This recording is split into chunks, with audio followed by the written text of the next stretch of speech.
같이 교독해 주십시오.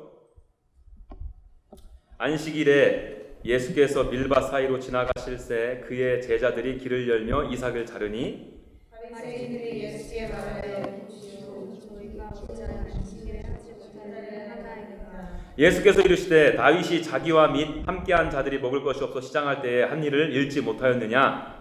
그가 아비아다의 제사장에게 하나님의 절에 들어가서 제사장 외에는 먹어서는 안 되는 질서를 먹고 함께한 자들에게도 주지 아니하였느냐. 또 이르시되 안식일이 사람을 위하여 있는 것이요 사람이 안식일을 위하여 있는 것이 아니니.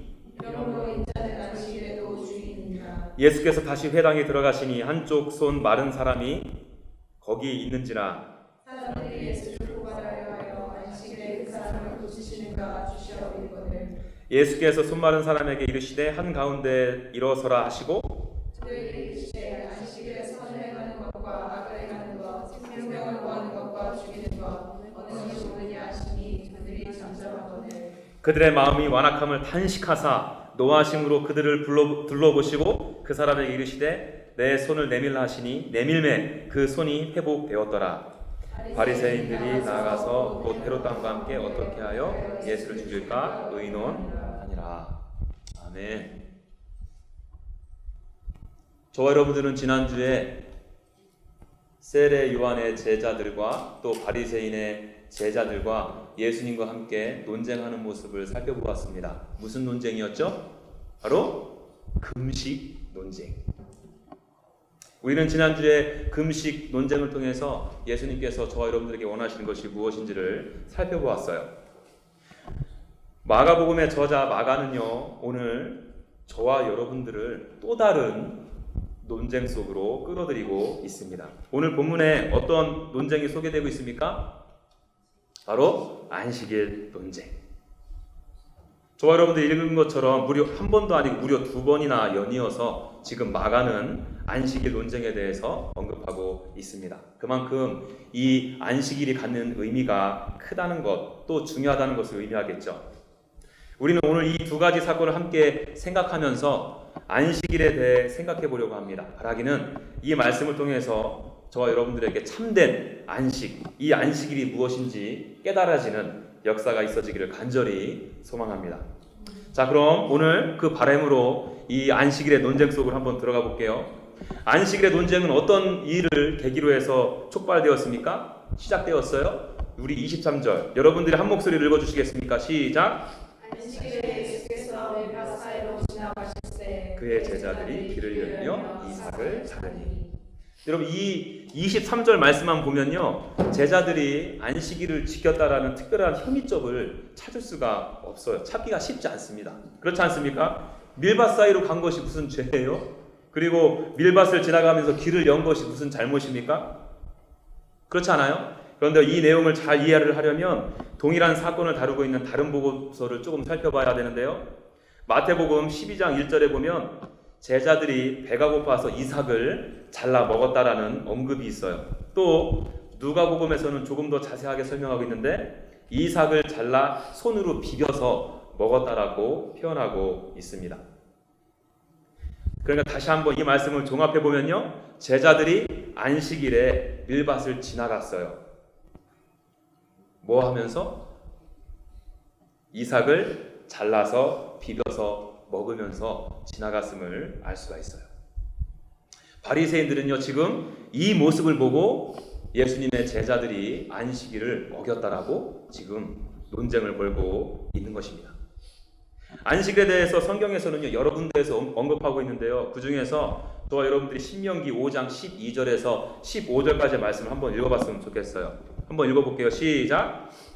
내 하나님 여호와가 내게 명령한 대로 안식일을 지켜 거룩하게 하라. 엿새 동안은 힘써 내 모든 것을 행할 것이나 일곱째 날은 내 하나님 여호와의 안식일인즉 너나 내 아들이나 내 딸이나 내 남종이나 내 여종이나 내 소나 내 낙이나 내 모든 가축이나 내 문 안에 유하는 객이라도 아무 일도 하지 못하게 하고 내 남종이나 내 여종에게 너같이 안식하게 할지니라. 너는 기억하라. 내가 애굽 땅에서 종이 되었더니 내 하나님 여호와가 강한 손과 편팔로 거기서 너를 인도하여 내었나니 그러므로 내 하나님 여호와가 내게 명령하여 안식일을 지키라 하느니라. 여러분 이 말씀 잘 한번 보세요.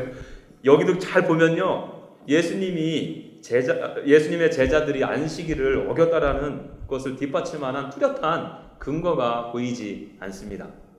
그렇지 않아요? 그렇다면 바리새인들은 도대체 어디서 관련된 근거를 뽑아내서 지금 예수님의 제자들이 안식일을 범했다라고 이야기한 것일까요? 여러분 제가 조사해 보니까요, 바리새인들은 좀 전에 저와 여러분들 읽었던 신명기 5장 12절에서 15절 말씀 있죠? 이 말씀을 근간으로 해서 안식일을 지키기 위해서 무려 39가지의 세부 조항을 만들었대요. 그 39가지 내용 중에서 안식일에는 곡식을 추수하는 일과 타작하는 것을 할 수 없다라고 명시하고 있습니다. 그러니까 바리새인들은요, 지금 예수님의 제자들에게 이 조항을 적용시켜서 너희들이 지금 안식일을 범하고 있다고, 어겼다고 주장하고 있는 거예요. 여러분 좀 당황스럽지 않습니까? 기가 차지 않아요? 아니 실제로 제자들이 밀을 낯으로 배운 것도 아니잖아요. 타작한 것도 아니잖아요. 그들은 그저 배가 고파서 이삭 몇 개 잘라내서 손으로 비벼서 먹었을 뿐이에요. 그런데 그 모습을 바리새인들은 어떻게 보았다고요? 이삭을 자른 것 가지고 추수했다. 그리고 이삭을 비빈 것을 가지고 타작했다라고 여긴 것입니다. 또 두 번째 사건 한번 볼까요? 첫 번째 사건이 있은 후에 이 예수님께서 얼마 지나지 않아서 다시 안식일 날 회당 안으로 들어가십니다. 그 안에는 누가 있었습니까? 한쪽 손 마른 사람이 있었어요. 누가복음에는 오른손 마른 사람이 있었다라고 좀 더 구체적으로 언급하고 있어요. 여기까지는요, 안식일에 흔히 볼 수 있는 일이잖아요. 안식일이면 누구나 유대인이라면 회당에 나와서 하나님을 예배하고 경배해야 되니까 자연스럽습니다. 그런데요, 이 광경을 아주 유심히 보는 무리들이 있는데 누굽니까? 바리새인들. 그들이 지금 이 광경을 유심히 보는 이유가 있죠. 예수님께서 만일 그 한 손 마른 사람을 고쳐주면 예수님을 고소할 건수를 잡기 위함입니다. 여러분 이 건수 잡는 것도요, 하나님께서 이스라엘 백성들에게 주신 율법에 근거한 건수가 아니에요. 좀 전에 말씀드렸던 39가지 자기 자신들의 임의대로 만들어 놓은 조항 안에서 뽑아내서 지금 안식일을 어기는지 안 어기는지 눈여겨보고 있다는 거예요. 여러분 예수님께서 이 첫 번째 사건에서는요, 이 다윗의 예를 들어서 차근차근히 바리새인들이 지금 안식일에 대해서 잘못 오해하고 있는 부분들에 대해서 설명해 주셨어요. 이 두 번째 사건에서는요, 반면에 바리새인들의 모습을 보시고는요, 화를 내십니다. 마가복음 3장 5절 초반절 말씀이에요. 그들의 마음이 완악함을 탄식하사 노하심으로 그들을 둘러보시고, 여기 나오는 단어, 이 노하셨다라는 단어의 원래 의미를 살펴보니까요, 마치 이글거리는 눈으로 보듯이 매우 분노하신 상태를 암시한답니다.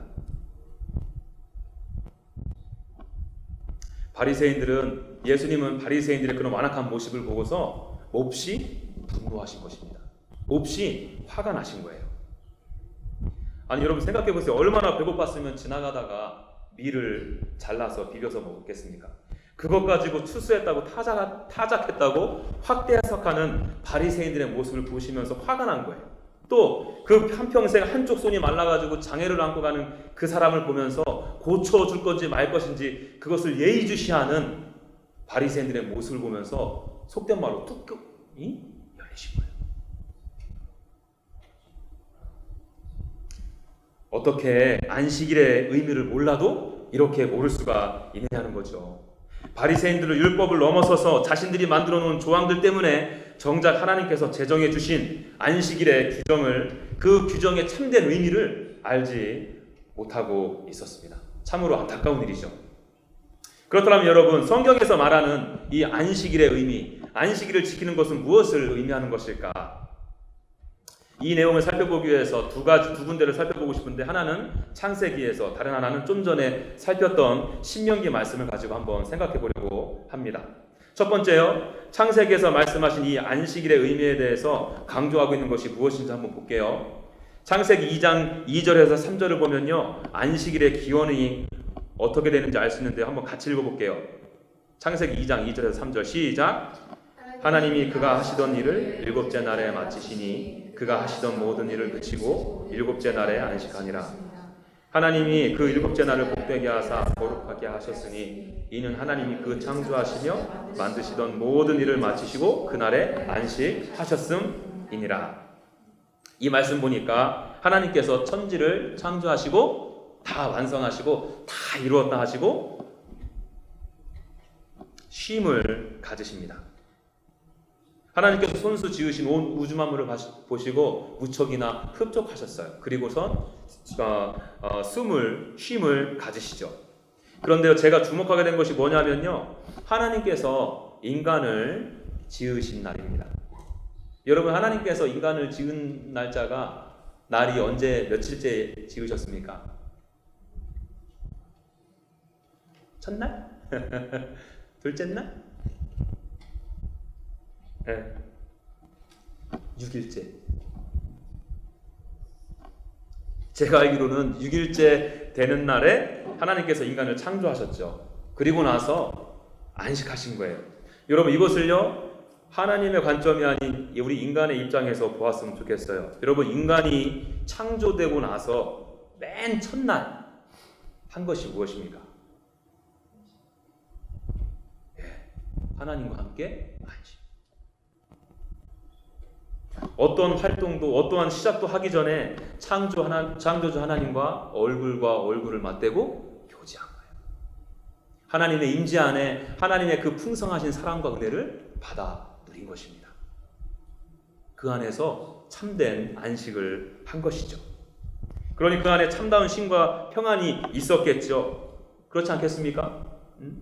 이것은요, 안식일의 단어의 의미를 살펴보아도 어렵지 않게 알 수 있어요. 이 안식이라는 단어는 사박이라는 단어인데요, 여러분들 외울 필요는 없어요. 이 단어는 샬롬이라는 단어의 뜻 아시죠? 평안해, 평강해. 이 단어와 유의어예요. 비슷한 말이에요. 그러니까 이 안식이야말로 하나님과의 깊은 교제 가운데 얻는 깊은 쉼, 깊은 평안을 의미하는 것입니다. 그래서 오늘 본문 27절 말씀에도 이런 말씀이 있죠. 또 이르시되 안식일이 사람을 위하여 있는 것이요 사람이 안식을 위하여 있는 것이 아니니.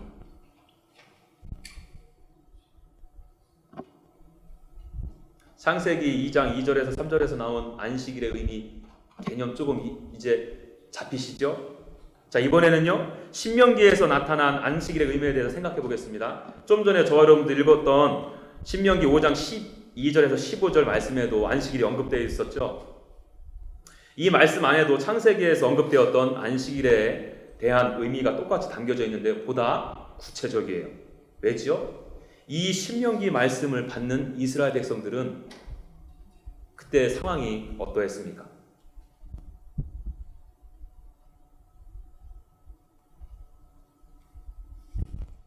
(430년) 동안 죄의 노예로 이집트의 노예로 있었잖아요. 응? 언더스탠드 되시죠? 응? 그 당시 이스라엘 백성들은요, 이집트의 종 노예였어요. 그것도 무려 대대손손 430년이란 긴 세월을 그렇게 종으로 지내야 했습니다. 여러분, 우리가 상식적으로 생각해 보세요. 그렇게 430년 동안 이집트의 종 노예였던 자들에게 하루를 쉬라, 육체의 쉼을 가져라, 영혼의 쉼을 가져라. 이거 얼마나 대단한 축복의 말씀입니까? 그들이 430년 동안 종살이를 있으면서 하루를 제대로 쉬었겠습니까? 하루를 제대로 이 영적인 쉼을 그 안에서 누릴 수 있었겠습니까? 없죠. 이런 430년 동안 종살이하던 그들에게 이 하루의 안식일은 이 안식을 통해서 주님과의 깊은 교제를 허락하신 이 부분을 생각할 때 그들은 하나님을 찬양하지 않을 수, 예배하지 않을 수 없었겠죠. 하나님께서 그들에게 부어주신 주님의 사랑과 은혜에 감격하지 않을 수 없겠죠.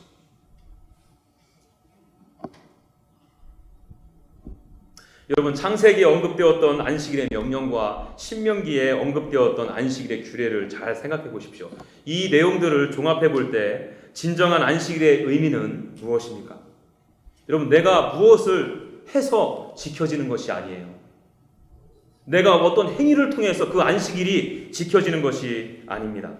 그저 창조주 하나님과의 깊은 관계, 깊은 교제 안에 들어가는 거예요. 하나님과의 관계에 집중하는 것이 바로 안식일을 지키는 것입니다. 아울러서 안식일은 그저 의무감으로 맹목적으로 지키는 것이 아니에요. 나를 죄에서 구원하신 그 주님의 은혜, 나에게 진정한 자유와 쉼을 허락해 주신 그 주님의 사랑 앞에 내 마음과 사랑을 들여서 안식일을 지키는 것입니다.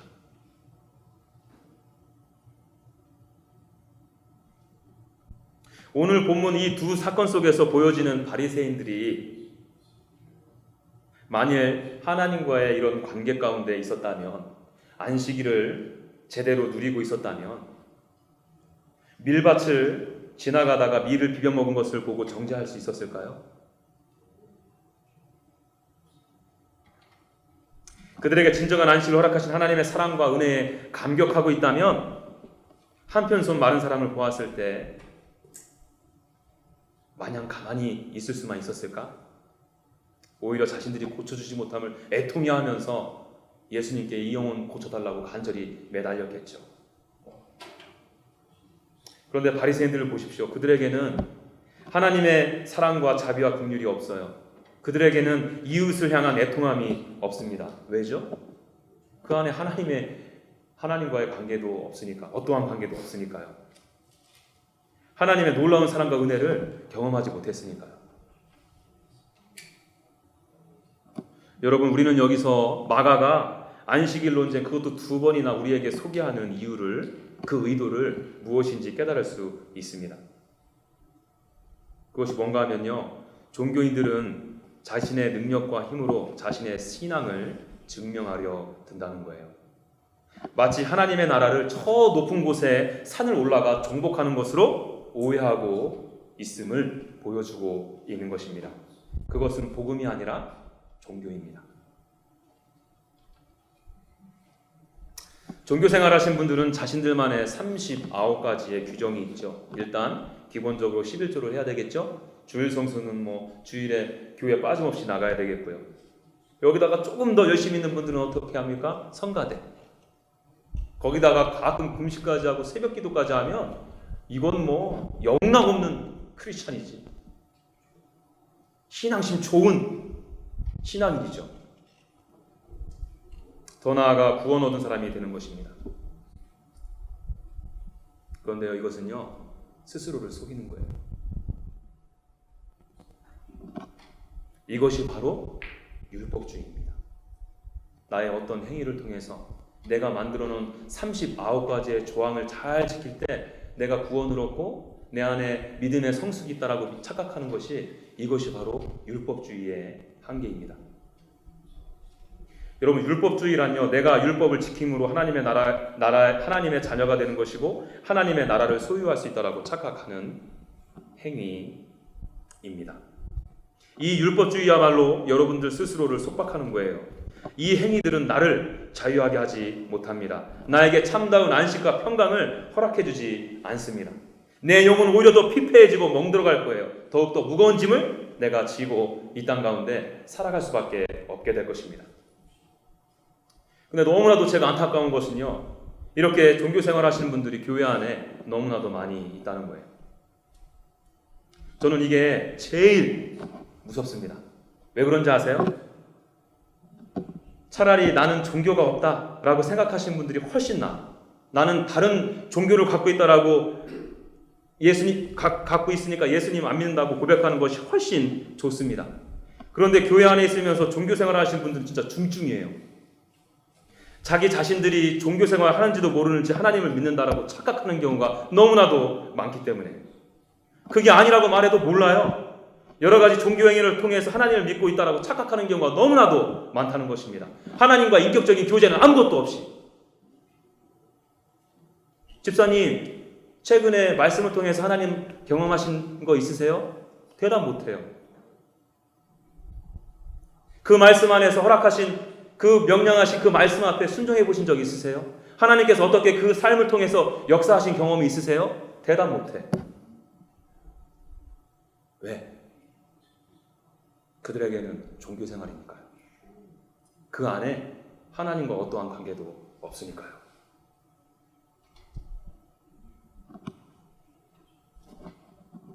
그런 분들이 혹시 여기 있습니까?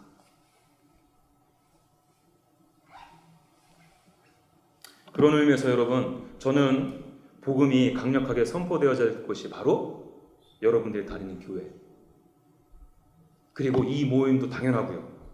여러분, 적당한 종교놀이를 조장하는 프로그램, 무슨 놈의 동호회인지 동아리인지 뭐 알지도 구분도 안 되는 그 교제 뭐 이런 거 다 뿌리째 뽑아버려야 돼요. 그 안에 예수 그리스도의 복음이 선포되어져야 됩니다. 하나님의 말씀이 선포되어져야 돼요. 여러분, 저 여러분들에게 정말 중요한 것은요, 그저 형식만 난무한 종교행위가 아닙니다. 의식이 아니에요. 여러분들의 진정한 안식일을 허락하신 하나님의 관계가 너무나도 중요하다는 거예요. 하나님의 전적인 은혜로, 그분의 충만하신 사랑으로 인해 저와 여러분들에게 참다운 자유와 평강이 있느냐는 것입니다. 마치 아버지와 아들과 같은 부자지간의 관계처럼요. 이 관계가 올바로 회복되어졌을 때 그제서야 비로소 저와 여러분들은 하나님께서 명령하신 하나님의 말씀, 율법을 따르게 될 수 있는 것입니다. 이것이 율법주의자와 천양지차 다른 차이점이에요. 하나님을 너무나도 사랑하기에 율법을 지키고 싶은 마음이 내 안에 불일 듯 일어나고요. 그분과 더 깊은 교제 안으로 들어가기 위해서 성경 앞에 내 시간을 드리고 내 삶을 내어드립니다. 그 은혜가 너무나도 크기에 주님께서 허락하신 공동체에 나아가 헌신하게 되는 것이죠. 여러분, 율법주의자와 은혜 안에, 복음 안에서 하나님과 교제하는 자의 차이점을 아시겠어요? 아직도 모르겠어요? 여러분들의 이해를 돕기 위해서 한 가지 예를 들어드리겠어요. 여러분들도 아시는 것처럼요, 저에게는 11개월 된 딸 조이가 있습니다. 제 딸이 얼마 전부터 걸음마를 이렇게 아장아장 걷기 시작하는데요, 몇 발자국 떼었다가 엎어지고 또다시 애썼다가 엎어지는데, 그 모습을 보면서 여러분, 제 반응이 어떨 것 같습니까? 이놈의 자식이 너 그것밖에 못 걸어? 그러고서 네가 내 딸이야? 안 돼. 그 정도는 백시 가문의 딸 딸내미가 될 수 없어. 그리고 막 찍찍질하고 혼내킵니까? 걸음마 열심히 연습해서 1년 되기 전까지는 꼭 날고 뛰어야 돼. 그래야지 너는 백시 가문의 훌륭한 딸이 될 거야. 이렇게 윽박질릅니까? 이런 아빠가 어디 있습니까? 저는요, 그렇게 넘어지고 또 일어나고 걸음하려고 애쓰는 조이가요, 그 자체로 얼마나 사랑스럽고 아름다운지 모릅니다. 얼마나 귀여운지 모르겠어요. 쫓아가가지고 그냥 뽀뽀 너무 해주고 싶어요, 진짜로. 진짜 그냥 보는 것 자체로 그냥, 응? 이런 표현 써서 될 줄은 진짜 미칠 것 같습니다. 너무 사랑스러워서요. 그리고는 조이가 더 잘 걸을 수 있도록 제가 격려하고 인코리지 해주죠. 여러분, 제가 왜 그렇게 합니까? 조이는 내 딸이기 때문에. 다른 이유 없어요. 내 딸이기 때문에. 여러분, 아무리 제 옆에 사는 옆집 11개월 된 아이가 뜀박질을 그 11개월 때 뛰어도 날아다녀도 100m를 10초에 끊어도요, 별로 상관하지 않아요. 저한테 기품이 없습니다. 그냥 놀랄 뿐이죠. 왜? 옆집 사는 아이는 내 딸이 아니니까요. 여러분, 율법주의자와 하나님의 그 은혜 가운데 그 참된 교제 안에 들어가서 안식을 누리는 자의 차이점을 아시겠습니까? 제 딸은 저의 딸이 되기 위해서 그렇게 아둥바둥 되지 않아요. 이미 제 딸이니까 저의 사랑을 받고 누리고 자라나면 그만인 거예요. 그리고 아빠가 사랑하는 아빠가 엄마가 하는 그 말씀에 사랑하니까 순종하고, 때로는 저 남자친구 멋진 남자친구 만나고 싶은데 만나지 말라고 그러면 만날 수도 있겠지만 안 만나려고 노력하겠죠. 저와 조이 가운데 아름다운 그런 사랑의 관계, 교제가 세워져 있으니까요. 부녀지간이라는 관계가 세워져 있으니까요.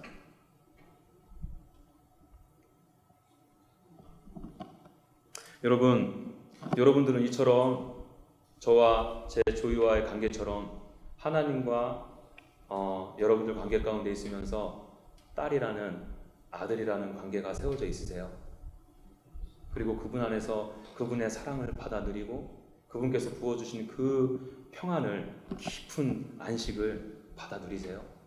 아니면 이 바리새인들처럼 그렇게 하나님의 자녀가 되기 위해서 그렇게 발버둥 치십니까?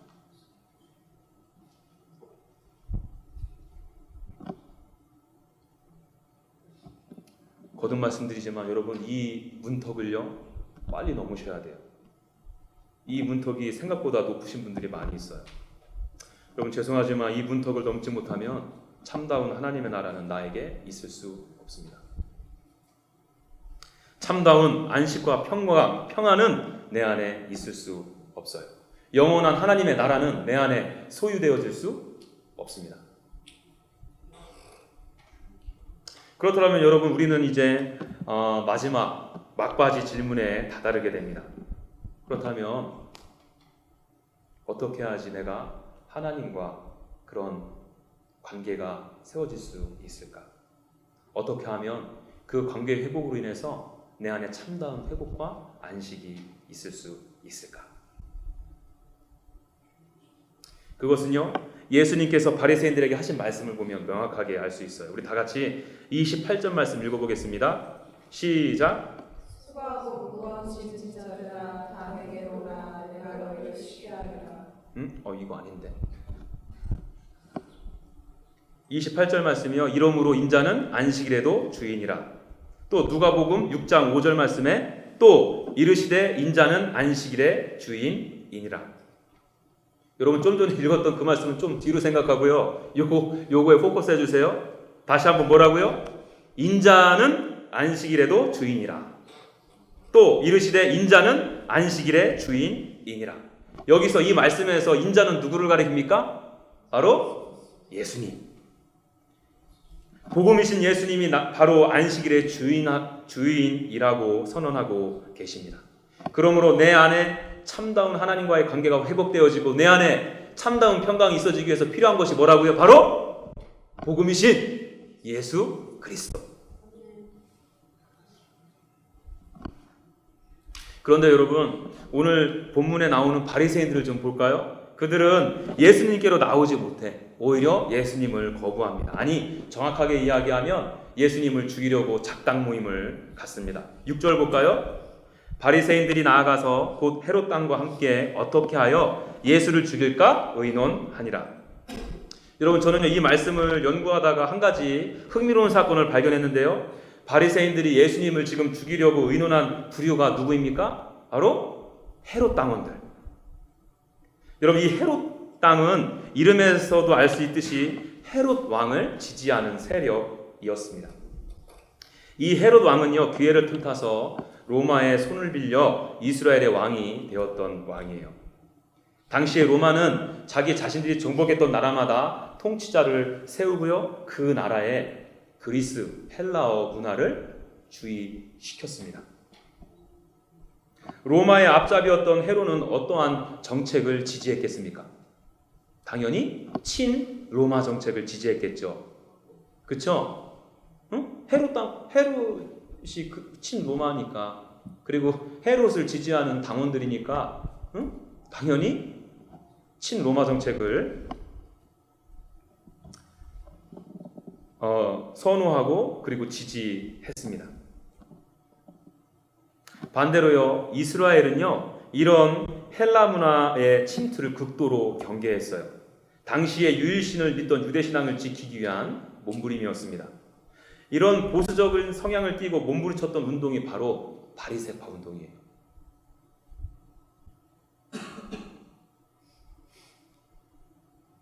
그들은 구약 성경의 가르침을 중요시했고요. 그리스 문화에 물들지 않도록 철저히 조심했습니다. 다시 한번 말씀드릴게요. 헤롯 땅은 시대의 흐름을 타고 넘어가려는 경향이 있었다면 바리새파는 정통적인 도적 가치를 지키려는 경향이 있었어요. 여러분, 이 두 부류가 원래 함께 섞일 수 있는 부류입니까? 이 파 자체가 생겨진 성격 자체가 전혀 다르잖아요. 그럼에도 바리새인들은 헤롯 당원들에게 나아가 손을 잡고 예수님을 죽이려고 합니다. 여러분, 이것은 무엇을 의미합니까? 복음이신 예수님은 바리새인들 헤롯 당원들에게 거절당했다는 의미입니다. 반대로요, 예수님의 입장에서 보면요, 복음이 바리새인들의 전통과 헤롯 당원들의 이 세상의 흐름에 민첩한 행동을 거부했다는 뜻이라고도 해석할 수 있겠죠. 언더스탠드? 여러분, 예수님께서는 이런 자들에게 뭐라고 말씀하시는지 아세요? 오늘 본문 말씀 표현을 빌리면요, 너희는 한쪽 손 마른 사람이다. 전통을 지키고 우월한 도적 수준으로 살아간다고 해서 너희들에게 참다운 안식이 임하는 것이 아니야. 또 열린 생각으로 시대의 흐름을 잘 따라간다고 해서 그것이 너희들에게 참다운 평안과 평강을 가져다 줄 수 없어. 이렇게 지금 그들에게 선언하고 있으신 겁니다. 여러분, 예수님께서 지금 저와 여러분들에게도 동일하게 이 말씀을 하시고 계시다는 거예요. 얘라, 나의 말에는 하나님의 권세가 있어. 나에게는 너희들의 모든 죄를 사해줄 권세가 있다. 권위가 있다. 그 껍데기와 같은 종교 생활에서 돌아서 이제 나에게로 오려. 이 시대의 흐름을 쫓아서 안절부절 살아가며 그렇게 괴로워하면서 살지 말고 나한테 돌아오려. 그 길에는, 그곳에는 참된 안식이 있을 수 없어. 오히려 그것들은 너희를 메마르게 할 거야.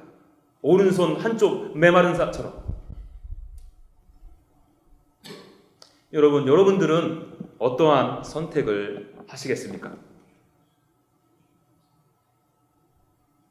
한쪽 손 마른 사람처럼 예수님께서 부르실 때 그 모든 회중들 앞에 나와서 벌떡 일어서셔서 주님, 저 고쳐주십시오. 저에게는 참다운 안식과 평안이 필요합니다. 이렇게 나아가시겠습니까? 아니면 여전히 이 시대의 주류를 쫓아서 그리고 겉만 번지르는 도덕주의자로 그렇게 살아가시겠습니까? 명심하십시오. 예수님은 그 두 부류를 다 대적하셨어요. 내가 나의 죄됨을 알고 주님 앞에 간절한 마음으로 나올 때 한쪽 손마른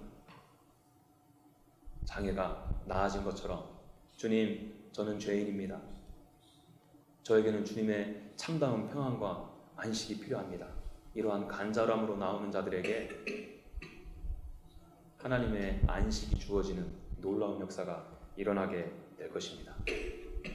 우리 좀 전에 우리가 먼저 성질급해서 읽었던 말씀이 있죠. 우리 이 말씀이 그냥 입술로만 읽는 것이 아니라 제가 읽어드릴 텐데요, 여러분들 가슴속 깊은 곳에서 깊은 울림으로 예수님의 촛대로 들려지기를 간절히 소망해요. 제가 읽어드릴게요. 마태복음 11장 28절에서 30절 말씀. 수고하고 무거운 짐진 자들아, 다 내게로 오라. 내가 너희를 쉬게 하리라. 나는 마음이 온유하고 겸손하니 나의 멍에를 메고 내게 배우라. 그리하면 너의 마음이 쉼을 얻으리니 이는 내 멍에는 쉽고 내 짐은 가벼움이라 하시니라. 이 마음 가슴에 새기고 주님 앞에 찬양하면서 나아갔으면 좋겠습니다.